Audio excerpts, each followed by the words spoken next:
लोकसभा अध्यक्ष ओम बिरला ने सोमवार को कोटा बूंदी संसदीय क्षेत्र की जनता को सोगरिया नई दिल्ली एक्सप्रेस का तोहफा दिया। उन्होंने सोगरिया स्टेशन पर हरी झंडी दिखाकर इस नई रेल सेवा का शुभारंभ किया। इसके बाद सोगरिया स्टेशन सोमवार को देश के उन चुनिंदा शहरों में शामिल हो गया जो सीधी ट्रेन के माध्यम से देश की राजधानी दिल्ली से जुड़े हैं। गत 5 जनवरी को लोकसभा अध्यक्ष ओम बिरला ने पुनः विकसित सोगरिया स्टेशन का लोकार्पण किया था। इसके करीब सवा माह बाद उन्होंने सोमवार को इस स्टेशन से संचालित की जा रही पहली ट्रेन को भी रवाना किया। इसके बाद आयोजित कार्यक्रम को संबोधित करते हुए स्पीकर बिरला ने कहा कि वित्त मंत्री ने देश में 400 नई वंदे भारत ट्रेनों के संचालन की घोषणा की है। हमारा प्रयास होगा कि पहले चरण में ही कोटा को वंदे भारत ट्रेन आवंटित हो। उन्होंने कहा कि नई दिल्ली के लिए कोटा से नई ट्रेन की मांग काफी समय से की जा रही थी। सोगरिया नई दिल्ली एक्सप्रेस के माध्यम से रेल यात्रियों को कानपुर तक की कनेक्टिविटी मिलेगी। इसका लाभ कोटा बूंदी सहित संभाग भर के यात्रियों को मिलेगा। हम कोटा मंडल के छोटे स्टेशनों पर भी प्रत्येक घंटे रेल सेवा उपलब्ध कराना चाहते हैं। लाडपुरा विधायक कल्पना देवी ने कहा कि रेल हमारे प्रतिदिन के जीवन में से जुड़ी हुई है। सोगरिया से नई दिल्ली और कानपुर के लिए रेल सेवा प्रारंभ करवाने के लिए लोकसभा अध्यक्ष बिरला के प्रयास सफल रहे। हमें आशा है कि भविष्य में कई और ट्रेनें सोगरिया और डकनिया तालाब स्टेशन से प्रारंभ होगी। स्पीकर बिरला ने कहा कि कोटा देश की शैक्षणिक नगरी होने के साथ ही उद्योग और व्यापार का भी प्रमुख केंद्र है। मुकुंदरा टाइगर रिजर्व और बूंदी के रामगढ़ विषधारी टाइगर रिजर्व के कारण यह भविष्य में देश के प्रमुख पर्यटन स्थलों में भी अपनी जगह बना लेगा। ऐसे में हमारा प्रयास है कि कोटा को देश की सभी प्रमुख शहरों से सीधी रेल सेवा से जोड़ा जाए। स्पीकर बिरला ने कहा कि कोटा और डकनिया तालाब स्टेशन जल्द ही वर्ल्ड क्लास बनेंगे। इन दोनों स्टेशनों पर यात्रियों को आधुनिक सुविधाएं मिलेगी। प्रयास है कि 2024 तक इनका काम पूरा कर लिया जाए। हम कोटा को हाई स्पीड ट्रेनों से भी जोड़ना चाहते हैं। कोटा मंडल में गाड़ियों की गति 160 किमी तक करने की दिशा में भी काम चल रहा है।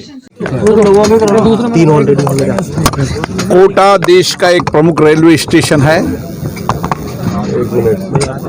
और कोटा औद्योगिक, शैक्षणिक, व्यापारिक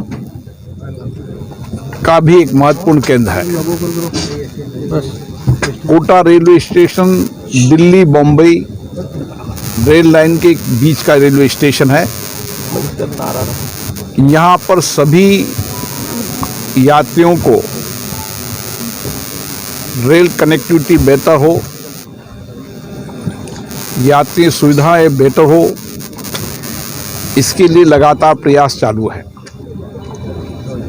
आने वाले समय में कोटा रेलवे स्टेशन और डकनिया रेलवे स्टेशन दोनों रेलवे स्टेशन विश्व स्तरीय रेलवे स्टेशन के सपने को पूरा करेंगे।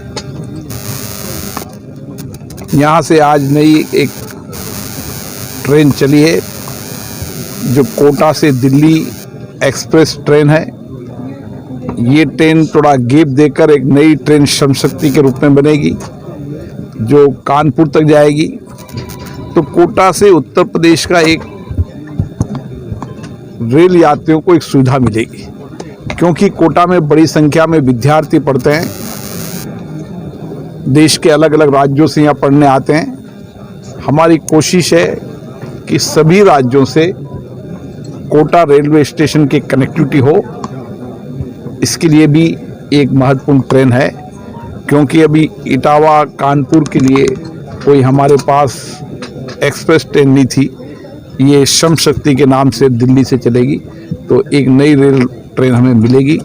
मुझे आशा है कि आने वाले समय के अंदर हम और बेटर कनेक्टिविटी कोटा से यात्रियों के लिए करेंगे। दिल्ली मुंबई रेलवे कॉरिडोर एक महत्वपूर्ण है जो कोटा से गुजर रहा है मार्ग। वंदे भारत के बारे में क्या आशा लगा सकते हैं कोटा के लोग? अभी इस बजट के अंदर सरकार ने 100 वंदे मातरम ट्रेन चलाने का घोषणा की है। मुझे आशा है कि इन 100 ट्रेनों में से एक ट्रेन वंदे मातरम कोटा से भी चलेगी और इसी के साथ साथ कोटा दिल्ली बम्बई रेल नेटवर्क को 160 की स्पीड से चलाने के बनने के बाद हम और ट्रेनें इस रेल मार्ग से चला पाएंगे।